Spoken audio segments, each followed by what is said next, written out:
Storytelling is an art form that has been around since the dawn of man. These days, it seems like we get most of our stories from books, TV, movies, or true crime podcasts, but we seldom get to hear stories from the people who actually live them.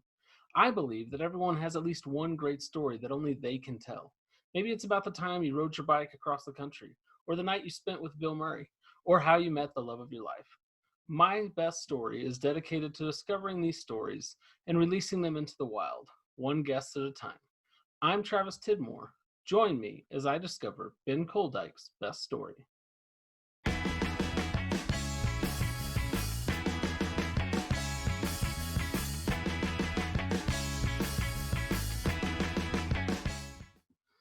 Hey, how are you doing? I'm doing good. How are you? Doing good. Thank you for joining my best story. It is an absolute pleasure, Travis. I'm glad to be here. Thanks for having me. Well, thank you. Ben, what is your backstory? Oh, boy. That's most of my story at this point. I grew up outside of Chicago in the suburbs, and my childhood was all about sports. I was a two-sport athlete all the way through college, so I was that guy. I was a jock in suburbs of Chicago back in the 80s. That was my life, and it got me into college. It got me all kinds of things. So I'm not going to poo-poo my sports experience, but that was really the long and short of it for me. I was either at football camp or baseball camp or playing the seasons or playing in the summer league or playing on a traveling team. I mean, that was my whole thing. Yes, sir. And interestingly, I thought that my career coming out of college, I wanted to coach. I wanted to be a football coach, I think. And I went back to a high school. I taught English at a high school called Providence St. Mel in Chicago, and also at a high school called DuSable on the south side. And that's where I was an assistant football coach. And I thought I was going to be a coach, as a career. But the longer I taught, which was my first, I had a life before acting. And the longer I taught, the more I started to gravitate toward plays and taking my students to see plays. And I finally reached a point where I was sort of like, wait, I think I could do this. So on or about my 30th birthday, I took my first acting class at the Second City in Chicago. And I just kind of followed a hunch, and I went to California and studied there for almost 6 years while I was teaching at the KIPP School in Inglewood. And long about 2010, I got a break, and I started working. So that's awesome. I took the long road, but yeah, I'm certainly proud of it. Yeah. Very cool. And obviously, there's a lot of shows that people probably will recognize you from. Yeah, I mean, I'm one of those guys that pops up, and then you kind of mostly. Well, now The Good Place. I just did a run on The Good Place's final season. That's probably the one that people recommend. But also, shockingly, amazingly, How I Met Your Mother, which I shot back. I don't know when that was. I think that was just after I got a break, 2011 maybe. I shot that. Still, people catch me on the street and they're like, "Hey, aren't you Don?" I'm like, "Wow, haven't I grown out of that one yet?" Oh yeah. So, most of that. My wife and I are a big fan of that show. So when I was telling her who I was interviewing, I showed her pictures. Like, oh, okay. So that guy exactly. So the guy who didn't wear pants. That's what I always get from people. Yes, that's funny. Yeah. Well, Ben, what is your best story? Well, I think it's about where we're at. That time of my life, I was in California for I think 6 years, at least 5.5, just studying acting and teaching and kind of just doing the dream thing. And all the while, I made a bunch of short films that I wrote and directed and performed in. Okay. And it was getting to a point where I was kind of hanging around, for a long time and not really getting a break. And after 5 years, 6 years of it, I started thinking maybe this isn't for me.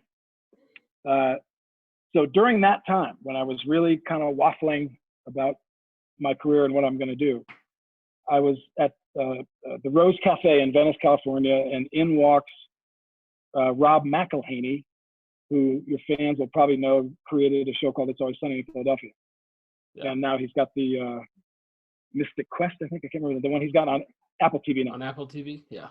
Yep. So Rob showed up, and I did the thing that I'd done a million times before, to no success. I just approached him and said, hey man, I love your show, and I've shot a bunch of movies, and this was back in 2008, so I had DVDs, believe it or not. I had DVDs in my backpack. And so I gave Rob McElhenney a copy of my film, and I thought, well, that was fun, and that's probably that. But of all the people that I handed my material to, and it was a lot of people, he was the only guy that ever called me back. And he said, something, that stuff's really funny, and I want to try to help you out. And I said, great. So we spent the next better part of a year trying to find me a place, because I also wrote and I also directed in addition to performing. So he tried to get me on staff on a couple of things, and then maybe to direct them, but nothing held. It all fell through. And so there I was a year into it thinking, okay, well, the Rob McElhenney thing's not going to work out, so I better hang it up. Yeah. And then at about that time, Rob sold a very high profile pilot called Boldly Going Nowhere to 20th Century Fox. It was a Star Trek spoof, which has been tried a bunch recently, not to my liking. I think we really had a good show. But anyway, he said, I can't find my lead actor. And I guess they looked everywhere, high and low, and they couldn't find someone to play their captain of their ship. And he said, would you come in and read? And at the time, I didn't have an agent, and I didn't have a headshot. I was just studying. I hadn't done anything. Yeah. And so when you go in and you meet with Fox, and they're kind of like, so you're going to play the lead in our pilot? Rob thinks I can do it. So they had to give me a shot. So I went in and read first for the casting director, and then for the whole casting director's team, and then for the studio, who I think was 20th Century Fox at the time, and then finally for the network, which was Fox at the time. I probably went in 8 times before they could finally go, okay, I think this guy can handle it, because understandably they weren't crazy about having me star in their show. But bless Rob's heart, I mean, we pulled it off, and I got the part. And my favorite story about that is coming off of the 20th Century Fox lot right after I got the part. Literally just learned that I got it. My phone rings, and it's an agent at the Creative Artists Agency, CAA, congratulating me on an amazing job. I mean, this is 10 minutes in my past. This guy from CAA is like, hey man, I heard you knocked it out of the park. Fantastic news. And I said, how the hell did you get my number? He goes, oh, it's CAA, man. We can do whatever the hell we want. It's great.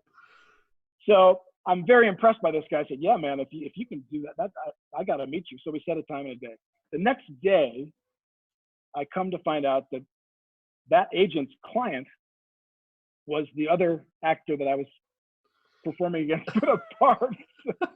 So he either had the guy on the other line, or he called me first. I'm not sure which, but it's a perfect Hollywood story that you get so flattered in a moment. You think, my God, the guy called me on a cell phone. How did you know? And then you realize, oh, it's only because his guy didn't get the job, so he wanted to sign another guy. At that moment, hilarious. I said, oh, maybe I may be in for more than I can handle in this Hollywood game.